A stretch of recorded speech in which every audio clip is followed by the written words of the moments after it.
Ladies and gentlemen, this is Captain Shadow speaking.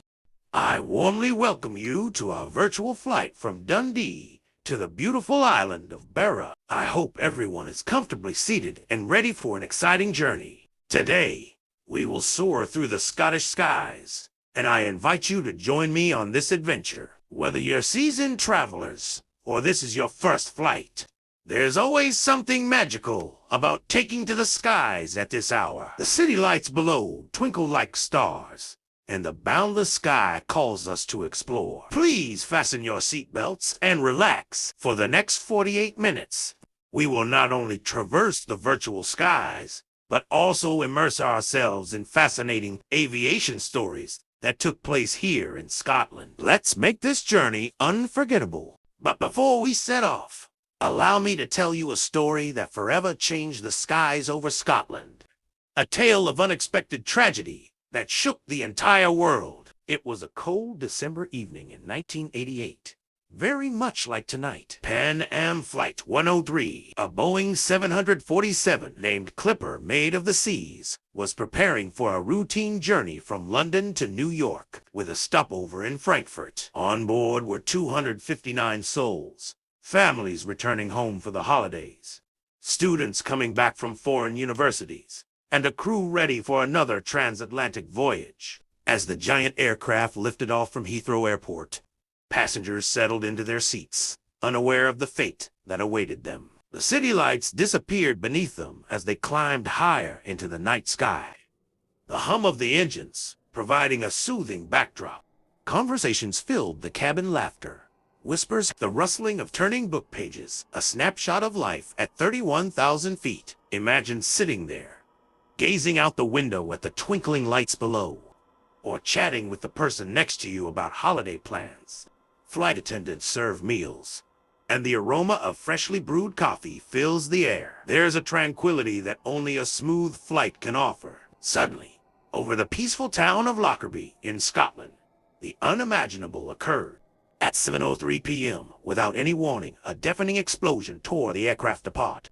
It was as if the sky itself had shattered. The plane disintegrated mid-air, its fragments falling like shooting stars onto the dark landscape. The roar of the explosion echoed into the night, a sound so powerful it was heard from miles away. On the ground, residents looked up in horror as burning debris descended, illuminating the night with an eerie glow. One resident, a local farmer, described it as the sky falling apart. Houses shook, windows shattered, and a fireball lit up the horizon. The quiet town was plunged into chaos. A family gathered around the fireplace felt the ground tremble beneath them. Rushing outside, they witnessed a scene from a nightmare. Pieces of metal and luggage were falling from the sky, engulfed in flames. The air was filled with the thick, choking smell of burning fuel. Emergency services sprang into action, unsure of the full extent of the unfolding tragedy. Firefighters, paramedics, and police officers raced toward the epicenter, their sirens piercing the night. Amidst the wreckage, stories of heroism and tragedy emerged. In one neighborhood, a mother shielded her child as a section of the plane's fuselage crashed onto their home. Her quick action saved the child's life at the cost of her own. First responders, disregarding their own safety, pulled survivors from the rubble. Neighbors helped one another. Strangers became allies in the face of overwhelming catastrophe. The cockpit, severed from the rest of the plane, plummeted toward the earth. For a brief moment, the pilots faced the unimaginable, a situation no training could prepare them for. In those final seconds, they fought against impossible odds, their professionalism and courage shining through, even as fate closed in. As dawn broke over Lockerbie, the full scale of the tragedy became clear. The town was wounded, both physically and emotionally. Debris was scattered over an area of 2,189 square kilometers, transforming the once peaceful village into a scene of devastation. Yet in the face of such destruction, the community came together. Volunteers organized makeshift shelters, offering food, warmth, and comfort to those who had lost everything. The local church opened its doors, becoming a sanctuary for grieving families and exhausted rescuers. Messages of support poured in from around the world, a testament to the global impact of the disaster. Investigations later revealed the cause, a hidden threat that no passenger or crew member could have foreseen. A bomb, concealed in a cassette player inside a suitcase, had detonated, causing the catastrophic explosion. The event shook the world, leading to changes in aviation security. that affect how we travel today. Airports tightened security measures, implementing stricter baggage checks and scanning procedures. Governments collaborated to improve international aviation safety standards. The tragedy of Flight 103 became a catalyst for change, ensuring that such a disaster would be far less likely in the future. This is a story that reminds us of the fragility of life and the importance of vigilance. A tale not just of loss, but of the resilience of the human spirit. The people of Lockerbie and those connected to Flight 103 showed the world the strength that can emerge from tragedy. As we prepare for our own journey tonight, let's reflect on those who have taken to the skies before us, their stories, their lives, and the lessons they've left behind. In the vastness of the sky, we are all connected, sharing the same hopes and dreams that propel us forward. What would you have done if you were there that night? Can you imagine looking up to see the sky ablaze? It's a chilling thought, but serves as a reminder to cherish every moment. The passengers of Flight 103 were ordinary people like you and me,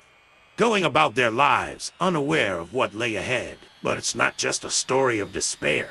It's also a tale of hope, of communities coming together in the face of adversity. The solidarity shown by the people of Lockerbie is a testament to compassion and humanity. Their actions demonstrate that even in the darkest times, light can emerge.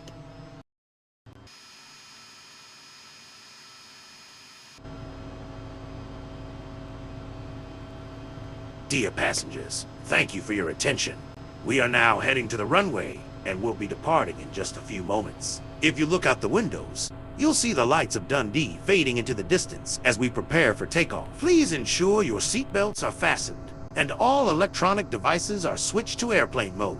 The weather ahead looks promising, and our flight to Barra should be smooth. Sit back, relax, and enjoy the takeoff. Once we reach cruising altitude, I'll share with you another extraordinary story from the skies over Scotland this time. A tale of courage and determination that changed the course of history. For now, let's focus on the excitement of lifting off and beginning our journey together. Thank you for flying with us. Support my channel with a gift. Subscribe, share, write a comment, or leave like. Your support is very important to me.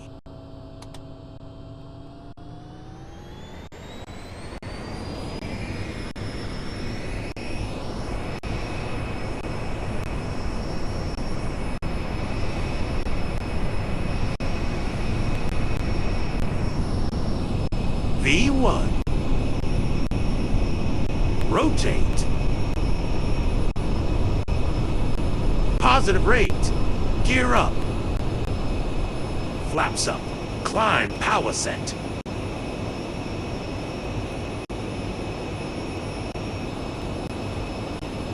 Ladies and gentlemen, as we glide peacefully above the majestic Scottish landscapes, allow me to share with you a tale of extraordinary courage and unyielding determination. This isn't just a story about an airplane.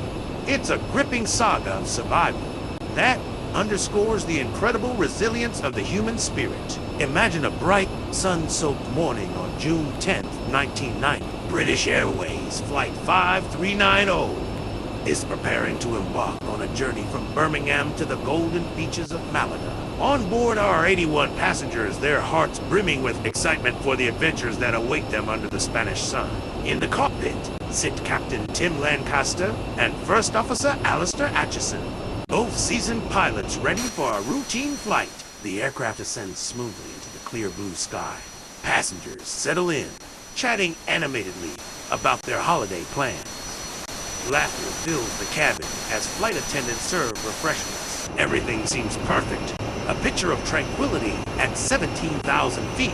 Suddenly, without any warning, a deafening explosion shatters the calm. The windshield on the captain's side bursts outward with a force that feels like a bomb has detonated. In an instant, Captain Lancaster is torn from his seat and sucked halfway out of the cockpit. The unimaginable force of the wind pins him against the aircraft, his body flailing helplessly in the high-altitude slipstream. A hurricane of freezing air blasts into the cockpit, sending papers, charts, and equipment spiraling into a frenzied whirlwind. The temperature plummets below freezing in seconds. Flight attendant Nigel Ogden, who had just stepped into the cockpit to offer the pilots a cup of tea, acts on pure instinct.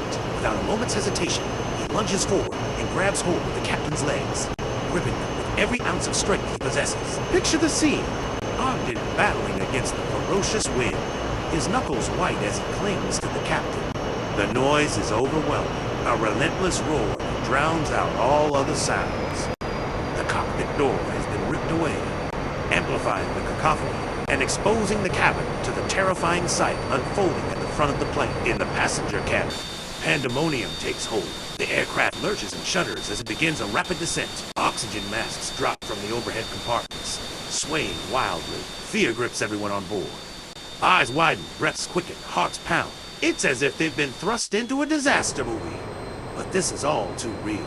Amidst the turmoil, First Officer Atchison springs into action. With the captain incapacitated and the plane in jeopardy, the weight of responsibility falls squarely on his shoulders. Despite the deafening noise and the gale-force winds tearing through the cockpit, he remains laser-focused. He knows he must get the aircraft and everyone on board safely back to the ground. Gripping the controls firmly, Atchison initiates an emergency descent, aiming to reach breathable air as swiftly as possible. The plane hurtles downward, the altimeter spinning like a roulette wheel. Yet, despite the harrowing circumstances, his hands are steady, his mind clear. Back in the cockpit, Ogden's muscles scream in protest. The force trying to suck the captain out of the plane is unrelenting. His grip starts to falter. Just then, another flight attendant, Susan Gibbons, arrives. Taken in the dire situation, she bravely throws herself into the fray, grabbing Ogden's belt to anchor both of them. Together, they form a human chain, refusing to let the captain slip away. Captain Lancaster's body is battered by the ferocious wind. His eyes are open, but unseeing. His face bloodied and frostbitten. The crew fears the worst, but they are determined not to let go, not now, not ever. Hold on tight, Atchison shouts over the roar, though his words are whisked away by the wind. He manages to broadcast a Mayday distress signal, his voice remarkably calm. Air traffic controllers, grasping the severity of the situation, clear a path through the skies to the nearest airport, Southampton. As the plane descends to lower altitudes, the air pressure stabilizes, and the cabin begins to warm. The howling wind subsides just enough for a semblance of order to return. Flight attendants move among the passengers, offering reassurances despite their own trembling hands and pounding hearts.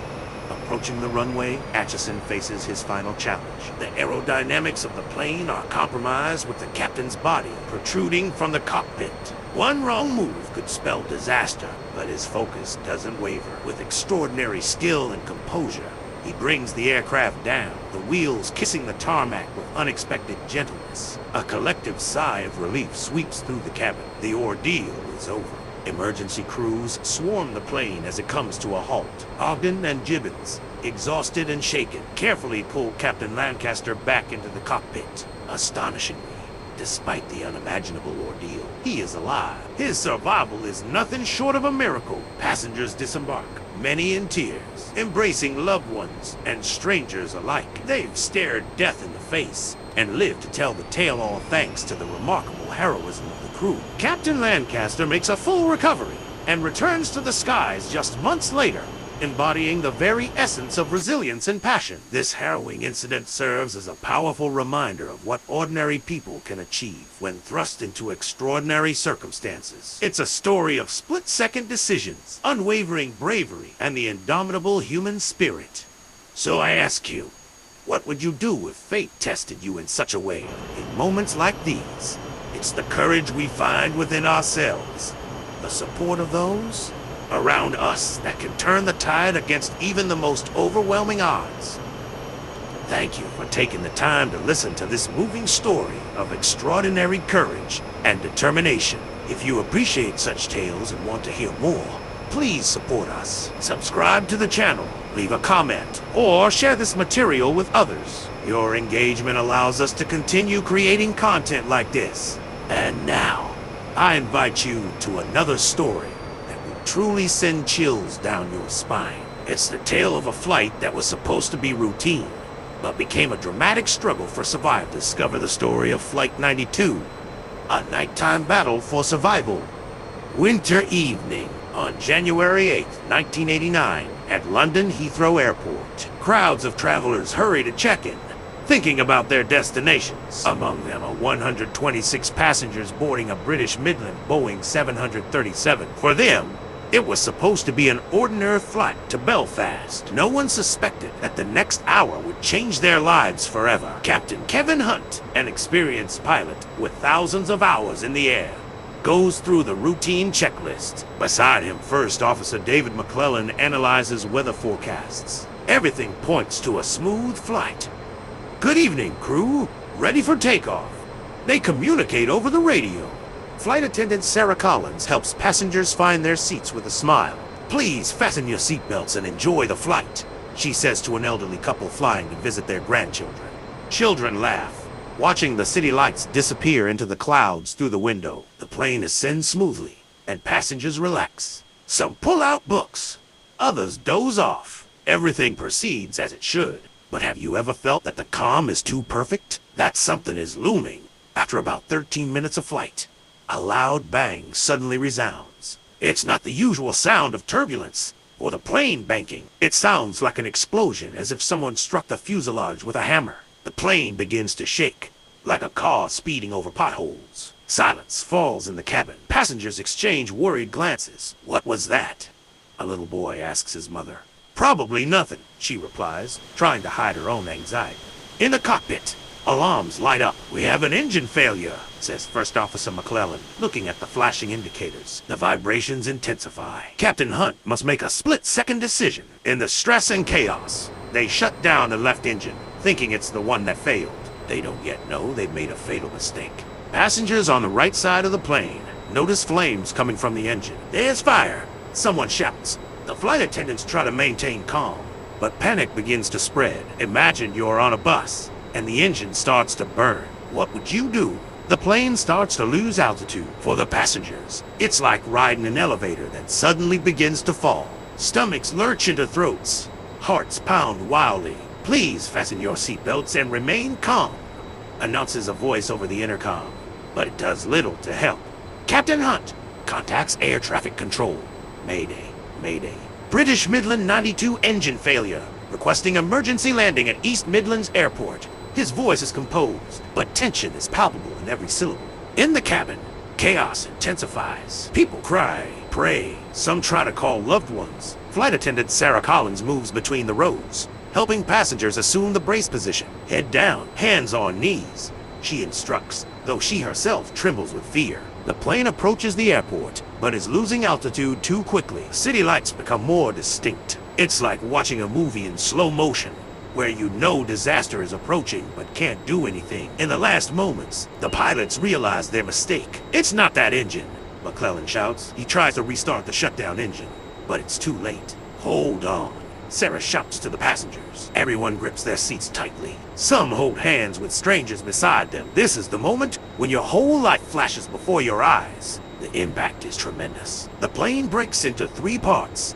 stopping just before the M1 motorway. There's smoke everywhere, fire and chaos. It's like the worst nightmare from which you can't wake up.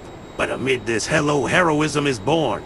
Sarah, despite her own injuries, helps passengers escape the wreckage. Follow me this way, she shouts, leading them through the shattered cabin. Other passengers also help each other. In the face of tragedy, people unite in the fight for survival. Emergency services arrive quickly, but for many, it's already too late.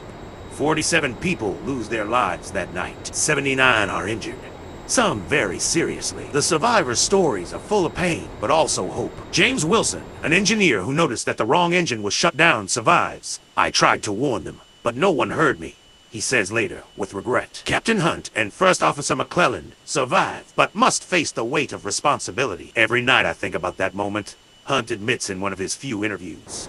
If only we could turn back time. This disaster changes aviation forever. New training procedures are introduced, focusing on communication and situation analysis under pressure. Warning systems in planes are improved to prevent similar mistakes. But for the victims' families, it's small consolation. Emma Thompson, who lost her husband, establishes a foundation supporting families of air disaster victims. I don't want anyone to have to go through what we did, she says with determination. Could this tragedy have been avoided? That question remains unanswered. But one thing is certain. In the face of the worst, the human spirit can rise above everything. Courage, compassion, heroism. These are the values that shine brightest in the darkest moments. And you? What would you do in such a situation? Could you remain calm? Help others? This story reminds us how fragile life is, and how important it is to appreciate every moment. Next time you board a plane, think of these people, their hopes, dreams, and courage. Because every journey is not just moving from point A to point B. It's a collection of human stories, intertwined in time and space. Flight 92 will remain in memory as a symbol of tragedy, but also of human strength. It's a story of mistakes that cost lives, but also of lessons that made aviation safer. Let us remember them and appreciate every day, every moment, every breath, because life is fragile and we are only its passengers. It was March 1983, and a Boeing Chinook helicopter was making a routine flight along Scotland's rugged coast. The twin-rotor giant, a staple of military and civilian operations, was ferrying 47 people from one airfield to another, a mix of oil rig workers, maintenance crew, and pilots heading home or to their assignments. For many of them, this was just another leg of a journey that had become second nature. The weather forecast for the day was far from ideal, but not alarming. Clouds loomed low, and the North Sea's cold winds whipped across the landscape. Such conditions were not uncommon, and the crew had handled worse before. Confidence filled the cockpit as the Chinook climbed into the overcast skies, engines roaring like a well-oiled machine. Inside the cabin, passengers settled in for the short trip. Some exchanged small talk about the latest football scores. Others leaned back, lost in their thoughts. The rhythmic thrum of the rotors overhead created a sense of monotony. No one could have predicted how quickly this calm would unravel. As the Chinook approached its destination near Aberdeen, the first signs of trouble began to surface. The onboard radio crackled to life with a transmission from air traffic control. Be advised, reports of deteriorating weather in the Aberdeen area. Visibility dropping rapidly. The pilots, seasoned and composed, acknowledged the message. This wasn't their first time facing poor weather conditions. Yet even for them, the latest updates were concerning. Heavy fog had rolled in faster than expected, blanketing the landscape in an impenetrable shroud. The familiar landmarks they relied on for navigation would be all but invisible. In the cabin, passengers noticed the shift in the crew's demeanor. The flight attendants exchanged glances, their smiles a touch more strained. A faint tension hung in the air, like the first raindrops before a storm. Still, the helicopter flew steady, and no one thought to worry just yet. Tower, this is Delta Bravo 42, requesting clearance for landing, came the captain's voice, calm but firm. The response from the Aberdeen control tower was almost immediate. Delta Bravo 42, you are clear for approach. Be advised, conditions are minimal visibility, less than 1 mile. Proceed with caution. The pilots exchanged a quick look. Turning back wasn't an option. The Chinook didn't carry enough fuel for an extended detour. Landing in Aberdeen, despite the poor conditions, was the only viable choice. They began their descent. The fog thickened as they neared the coastline, turning the view outside into an endless sea of gray. Instruments became the crew's lifeline. The altimeter ticked downward, marking their careful approach. Keep an eye on the terrain, the co-pilot muttered, his eyes scanning the radar. Back in the cabin, passengers began to notice the helicopter's gradual descent. The mood remained calm, though the earlier chatter had died down. Some gazed out the windows, straining to catch a glimpse of the ground. But all they saw was an unbroken wall of white. The pilot's voice came over the intercom. Ladies and gentlemen, we're beginning our approach into Aberdeen. There's some dense fog in the area, but everything is under control. Please remain seated with your seatbelts fastened. For a moment, his reassurance seemed to work. Passengers shifted in their seats, fastening belts with a mix of practiced ease and mild apprehension. One man, an engineer returning from an offshore rig, nudged his colleague and whispered, "Standard Aberdeen weather." But as the Chinook continued its descent, even the crew couldn't ignore the growing uncertainty. Instruments indicated they were on the correct approach, but visibility was non-existent. The ground seemed to loom closer and closer, invisible but ever-present, a phantom they couldn't see, but could almost feel. Altitude holding steady at 500 feet, the co-pilot called out. His voice was steady, but his grip on the controls had tightened. Visibility still zero. The captain nodded, focusing intently on the flight path. Let's keep it steady. We'll break through this fog soon enough. In the moments before disaster, everything felt like a waiting game. Waiting for the fog to lift, for the runway lights to appear, for the first glimpse of safety below. But as the seconds ticked by, the fog only seemed to thicken, swallowing the Chinook whole. The Chinook descended steadily toward Aberdeen, its engines humming with precision. But then, like a curtain dropping mid-performance, the world outside disappeared. One moment there was the faint outline of the horizon. The next, an endless void of dense gray fog surrounded the helicopter. It wasn't just any mist, it was the kind that seemed to swallow light and sound, leaving the crew and passengers in a suspended, featureless abyss. "Where's the ground?" the co-pilot exclaimed, peering out the cockpit windows as if willing the fog to part. The altimeter showed their steady descent, but the instruments couldn't paint the full picture. Were they over the sea land, or some jagged terrain? The captain's voice was calm, but laced with tension. "Stay focused. Radars still functionally confirm altitude and speed. Altitude, 400 feet speed, steady at 90 knots. The co-pilot replied. His hands moved quickly over the controls, double-checking gauges, but the lack of visual reference was disorienting. Flying without visibility felt like being blindfolded on a tightrope. In the cabin, passengers sensed something was wrong. The usual hum of quiet conversation and rustling newspapers was replaced by uneasy silence. A few glanced at each other, searching for reassurance, while others stared out the windows, seeing nothing but swirling gray. The tension was palpable, like the air before a storm. Back in the cockpit, the crew was working overtime to maintain control. The Chinook, built for stability, now felt like it was adrift in a stormy sea, rocked by sudden air currents that came from nowhere. Altitudes fluctuated. The co-pilot noted his voice rising. The captain scanned the instruments, trying to filter out useful data from the overwhelming stream of information. "Hold it steady. Keep her level. We need to figure out where we are." The helicopter jerked slightly to one side, a product of the shifting air currents. The captain adjusted the controls, his hands moving with practiced precision. But the stakes were rising by the second. With no ground visibility and rapidly deteriorating conditions, they were flying blind, completely at the mercy of their instruments. "Tower, this is Delta Bravo," the captain called over the radio. "We're in thick fog. No visual on the ground. Requesting guidance." The reply came with a crackle. "Delta Bravo 42, maintain heading radar.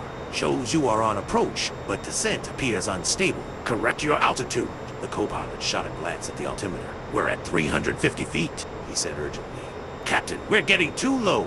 Adjusting pitch," the captain muttered, pulling the controls to steady their descent. But the Chinook wobbled in response, resisting the change. They were fighting gravity, momentum, and the uncertainty of the terrain below. Inside the cabin, the unease grew. A passenger gripping his armrest whispered to his seatmate, "Something's not right." Others were beginning to notice the irregular jolts in the flight path. The once rhythmic thrum of the rotors now felt uneven, like the heartbeats of a panicked animal. Meanwhile, the crew's struggle continued. The co-pilot leaned closer to the instruments, his voice rising as he relayed updates. "We're drifting off course. Headings veering left." "I see it," the captain replied through gritted teeth. "Correcting now. Keep monitoring the terrain radar. We can't afford to guess." The terrain radar pinged with data, but in the fog, every alert felt like a warning. A subtle beep indicated rising terrain ahead. Was it a distant hill or an immediate threat? The co-pilot squinted at the display. "Possible elevation ahead, Captain. We need to climb now." The captain reacted instantly, pulling the controls to gain altitude. The Chinook groaned under the sudden strain, its engines roaring as they pushed upward. But even as they climbed, the fog seemed to thicken, enveloping the helicopter in a chilling cocoon. "Damn it," the co-pilot muttered. "No visual, no references. This is insane." The captain's jaw tightened. "We're not out of options yet. Stay sharp." But even with years of training and experience, the crew was battling forces they couldn't fully control. Every correction led to a counter effect. Climb too steeply, and they risked stalling. Descend too quickly, and they could collide with unseen terrain.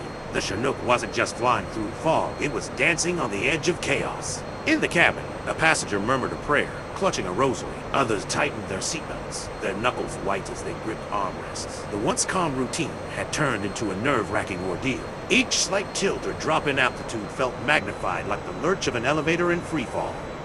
Then came the moment that pushed the crew to their limit. The Chinook was rocked by a sudden downdraft, sending it plunging a few hundred feet in an instant. Inside, passengers screamed as they felt their stomachs drop. It was like a roller coaster plummeting off its tracks, altitudes collapsing. The co-pilot shouted, "Don't let go!" The captain roared, gripping the controls with all his strength. He pulled back sharply, the Chinook's engines straining as they fought to regain stability. The helicopter groaned in protest, its frame shuddering as if it might tear apart. For a few heart-stopping moments, it seemed as if they might regain control. The altitude stabilized, and the descent slowed, but the fog was unrelenting, and the uncertainty was taking its toll on everyone. How much longer could they maintain this delicate balance between control and chaos? Tower, Delta Bravo, 42 still. No visual on the ground. The captain called again, his voice hoarse. "Request immediate assistance. We can't see a damn thing out here." The reply was almost drowned out by static. "Delta Bravo 42, maintain your heading. You're still on approach." But how much longer could they hold their course without seeing the ground? Every second felt like an eternity as the crew struggled to keep the Chinook steady. Time was running out, and they knew it. If they couldn't break through the fog soon, the fight for control could turn into a fight for survival. The dense fog had become the Chinook's greatest enemy. For the last several minutes, the crew had battled it with every tool at their disposal, but nature was relentless. Visibility was non-existent, leaving the helicopter entirely reliant on its instruments and the skill of its pilots. The tension in the cockpit was palpable. Each command, each adjustment to the controls carried the weight of 47 lives. Altitude at 300 feet, the co-pilot announced. "We're drifting again. Heading's off by 5 degrees. The captain gripped the cyclic control, trying to correct their path. Adjusting. "Hold her steady." The sweat on his brow betrayed the mounting pressure. Unbeknownst to the crew, they had entered a deadly trap. The fog distorted their senses, and without clear visual references, their perception of the helicopter's orientation began to slip. This was the insidious effect of spatial disorientation, where the human brain, deprived of external cues, misinterprets motion and position. For a pilot, it's like trying to navigate a pitch-black room while spinning in circles. "We're too low," the co-pilot suddenly exclaimed. The altimeter showed 200 feet dangerously close to the ground. "I see it," the captain barked, pulling back on the controls to gain altitude. But the Shine knew. A heavy and powerful machine was slow to respond. The crew's coordination, honed over years of experience, was now being tested to its limits. In the cabin, the atmosphere had shifted from unease to outright fear. The passengers could feel the erratic movements of the helicopter, sudden dips, sharp corrections. Another passenger, an offshore worker in his 50s, closed his eyes and muttered a prayer, and a jarring wobble as the pilots fought to stabilize their descent. A man in the front row clutched the armrest so tightly his knuckles turned white. Then it happened. A sudden downdraft slammed into the Chinook, pushing it violently downward. The helicopter dropped like a stone, and screams erupted from the cabin. For the passengers, it felt like being in an elevator that had lost its cables. Gravity pulled at them mercilessly, and loose items, bags, drinks, even unsecured safety equipment flew through the air. Altitudes collapsing. "We're at 150 feet, the co-pilot yelled. "Pull up, pull up, now!" the captain shouted, yanking the controls with all his strength. But it was too late. The engines roared in protest, the rotors straining to counteract the descent. At 130 feet, the Chinook's nose tilted slightly downward, a subtle yet catastrophic error. In such low visibility, the terrain radar issued a frantic warning. "Terrain! Terrain! Pull up!" The impact came just seconds later. The first point of contact was the helicopter's rear landing gear, which clipped the crest of a low hill. The force sent the Chinook into a devastating chain reaction. The nose slammed into the ground, crumpling under the enormous weight of the fuselage. The rotors, spinning at full speed, shattered on impact, sending jagged shards of metal flying like deadly shrapnel. Inside the cabin, chaos erupted. Passengers were thrown forward with brutal force, their bodies slamming into seats, walls, and each other. The screams of terror were deafening, mingling with a horrific screech of tearing metal and the thunderous roar of the collision. For a brief moment, the Chinook skidded across the uneven terrain, its massive frame tearing a deep gouge into the earth. Fuel tanks ruptured upon impact, spraying jet fuel into the air. Sparks from the metal scraping against rocks ignited the volatile mixture. And within seconds, flames began to consume the wreckage. The cockpit was unrecognizable, crushed under the immense force of the crash. The pilots who had fought valiantly to save their aircraft bore the brunt of the impact. Instruments shattered, wires sparked, and smoke filled the confined space. In the cabin, The situation was equally dire. The initial shock had knocked many passengers unconscious. Others were pinned by debris or trapped by the twisted remains of their seats. Flames licked at the interior, filling the air with choking black smoke. Survivors gasped for breath, their lungs burning as they struggled to comprehend the nightmare unfolding around them. One man, blood streaming down his face, clawed at his seatbelt, trying to free himself. Nearby, a woman screamed for help, her leg pinned under a collapsed section of the fuselage. Another passenger, his hands trembling, searched desperately for an exit. Despite the devastation, there were moments of incredible bravery. A passenger in the middle row, a burly worker, kicked open an emergency exit, ignoring the flames and smoke pouring into the cabin. "This way," he shouted, his voice hoarse but determined. He helped two others crawl through the narrow opening before disappearing back into the wreckage to assist more survivors. Outside, the scene was one of utter destruction. The vehicle lay in pieces, its frame partially engulfed in flames. The surrounding area was littered with debris-shattered parts, torn sections, and personal belongings scattered like confetti. Smoke billowed into the sky, a dark plume marking the site of the crash. The minutes that followed were a blur of confusion and desperation. Survivors who had managed to escape the wreckage stumbled away from the burning remains, coughing and choking on the acrid smoke. Some collapsed to the ground, two injured or stunned to move further. For those still inside, the situation grew increasingly dire. The fire spread quickly, fueled by the remaining fuel reserves. The heat was unbearable, and the smoke so thick it obscured everything in sight. Yet, amid the chaos, the cries for help persisted, a haunting reminder of those still trapped. By the time the first responders arrived, the vehicle was a smoldering ruin. Firefighters and paramedics rushed to the scene, their faces grim as they took in the extent of the devastation. This was no longer just an accident, it was a catastrophe. Ladies and gentlemen, this is Captain Shadow speaking. In a few moments, we will be landing at Barra. Please fasten your seatbelts, fold away your tray tables, and put the champagne aside. Now, we can go back to our story. The crash shattered the stillness of the Scottish landscape. The roar of an explosion signaled disaster nearby. A plume of smoke rose, marking where the helicopter went down. Locals, used to aircraft sounds, froze, staring at the ominous sky. Panic rippled through the area quickly. Flames in the fog galvanized witnesses into action. Emergency calls flooded in. A helicopter's down with fire. Some headed towards the inferno. Determined to help, emergency services responded immediately. Crews scrambled from Aberdeen, navigating foggy rural roads. Low visibility and rugged terrain made the wreckage hard to find. "Keep heading toward the fire," directed a firefighter. Locals first on site were stunned by the devastation. The Chinook lay broken, its frame smoldering. Flames consumed the fuselage. Smoke created a choking haze. "Is anyone alive?" were met with faint cries from survivors. Inside, survivors were trapped amid wreckage. Despite chaos, some passengers freed others from debris. "Over here, there's an opening.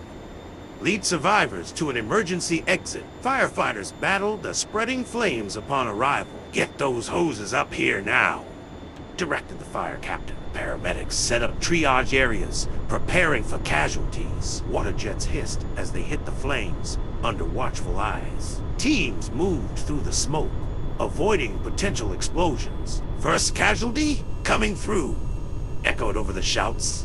Each rescuer worked tirelessly, facing harsh conditions. Conditions inside the wreckage were harrowing. Smoke and heat made the rescue efforts a struggle. Firefighters cut through metal to reach trapped individuals. "Hold on, we're coming for you," encouraged the rescuer. Despite the destruction, there were moments of hope.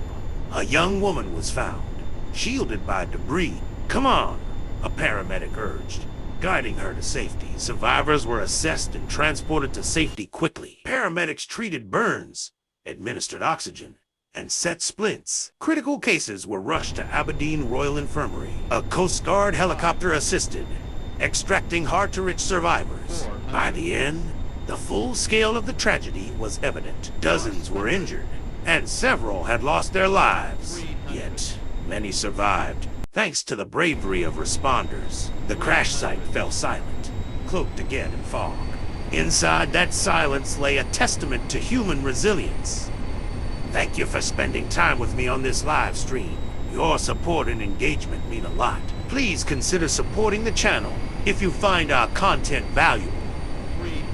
As dawn broke, the full extent of the Chinook disaster was clear. Emergency teams had worked all night in thick fog. Morning light brought little comfort to the devastating scene. Of the 47 people aboard, 39 lost their lives. Most succumbed to the impact or the fire that followed. Among the victims were oil rig workers and 2 pilots. 8 survivors were critically injured and hospitalized. Their accounts began to shed light on the final moments. The Chinook was reduced to a burned-out skeleton. Its massive rotors lay shattered across the terrain. Personal belongings, charred and scattered, told haunting stories. The smell of jet fuel mingled with acrid smoke. Investigators began a painstaking inquiry into the disaster. News of the crash quickly dominated UK headlines. Reporters interviewed locals and families, awaiting news. The nation was gripped by the scale of the tragedy. Calls for answers grew louder with each passing hour. Experts cited dense fog as a significant factor. Some speculated the helicopter descended too quickly. Questions about the Chinook's reliability were raised. Was this an accident or a systemic failure? A massive response effort unfolded following the disaster. The government pledged support for victims' families. Oil companies reviewed transportation protocols. The bravery of rescuers was widely praised. Stories like this highlight the fragility of life and courage in crises. Supporting us helps continue sharing these important stories. Your contributions keep aviation safety in focus. Every contribution helps honor those affected by such tragedies. Thank you again for joining today and for your support. Please consider helping us keep these stories alive. Goodbye, and take care until our next stream.